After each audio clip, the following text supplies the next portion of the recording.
$9 billion. Vanished.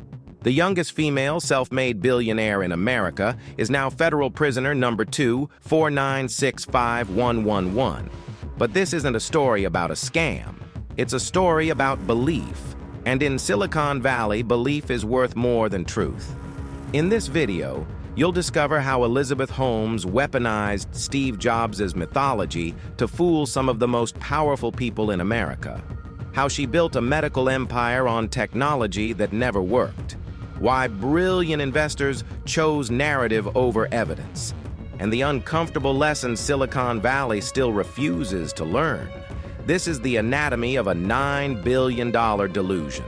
Welcome to the Boardroom Archives, where we dissect the untold stories of power, money, and the ruthless business empires that shaped history. We don't do hero worship here. We examine the dark side of capitalism that nobody talks about.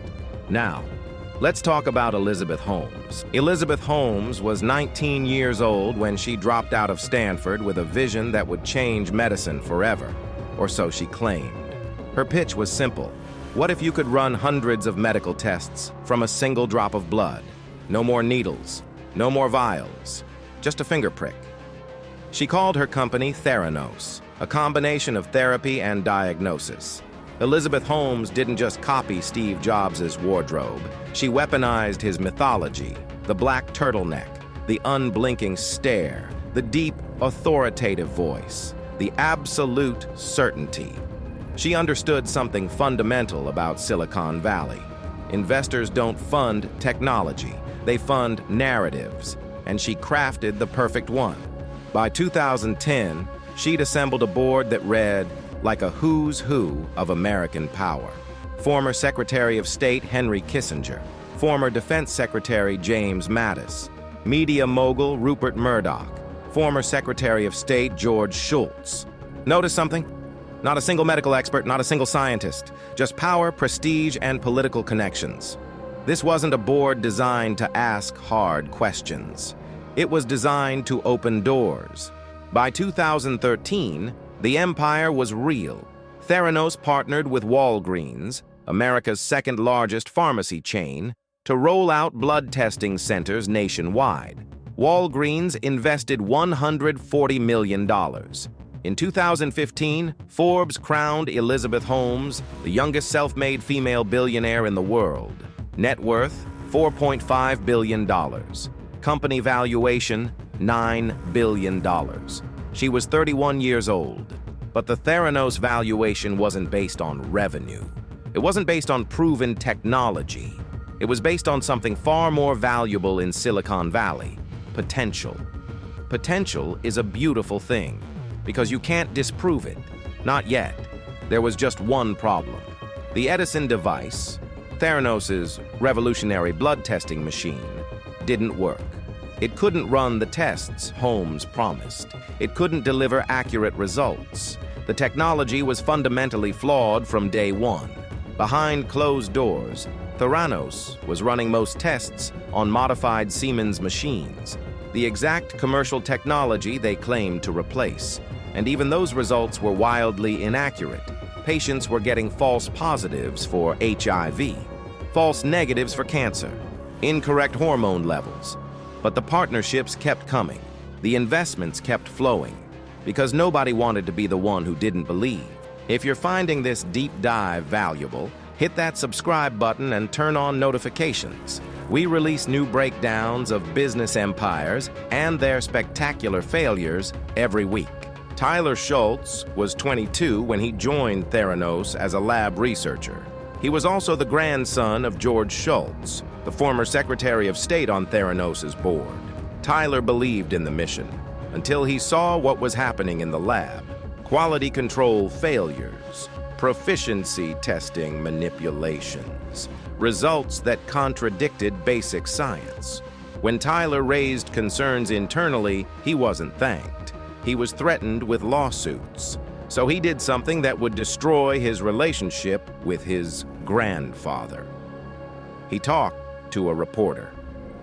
October 2015, Wall Street Journal investigative reporter John Carreyrou published his first exposé, Hot startup Theranos has struggled with its blood test technology. Holmes fought back immediately. She called it a smear campaign. She went on CNBC and doubled down. This is what happens when you work to change things. But more whistleblowers came forward. Erica Cheung, another lab worker, confirmed Tyler's story. Former employees described a culture of fear, secrecy, and legal intimidation. And here's where the story gets interesting. Because the evidence was always there. Lab reports, failed tests, employee complaints. The question isn't why whistleblowers spoke up. The question is why the board refused to listen. Henry Kissinger defended Holmes. James Mattis defended her. George Shultz chose Elizabeth over his own grandson. Why? Because they'd invested too much financially, reputationally, emotionally to admit they'd been fooled. This is the psychology of fraud.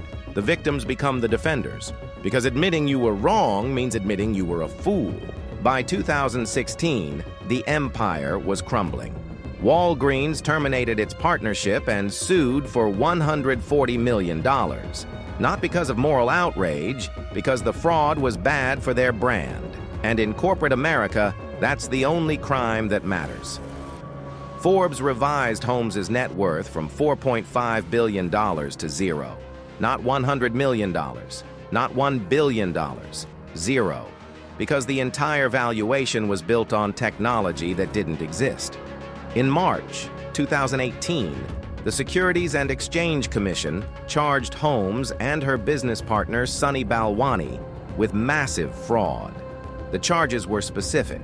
They'd raised $700 million from investors through lies, exaggerations, and fabricated results. They'd shown fake pharmaceutical company logos on reports. They'd inflated revenue projections. They'd claimed their technology was used by the Department of Defense. It wasn't. Theranos shut down in September 2018. $9 billion in valuation, gone. But here's what's remarkable. Even at the end, some investors still believe.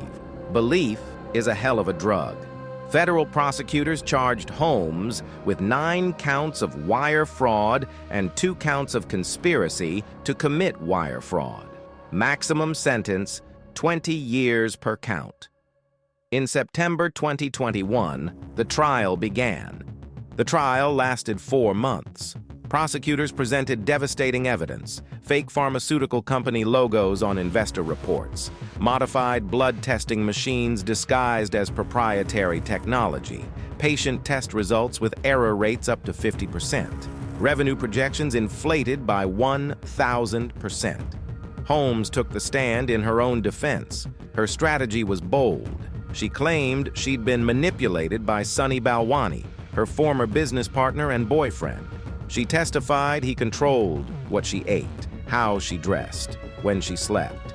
She claimed he was abusive. She cried on the stand. The jury didn't buy it. January 3, 2022. Guilty on 4 counts of wire fraud against investors. Not guilty on charges related to defrauding patients.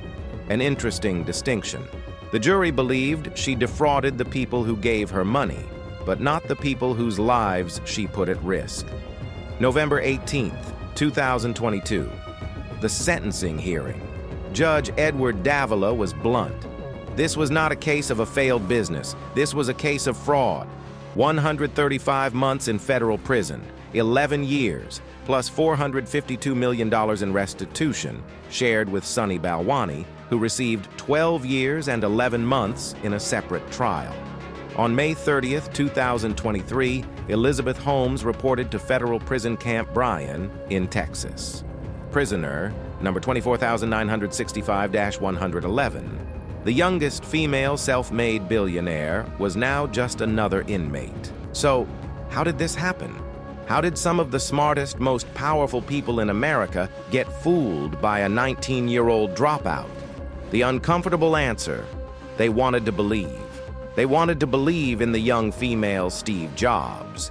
They wanted to believe in revolutionary technology. They wanted to believe their investment would change the world. So they ignored the red flags. They silenced the whistleblowers.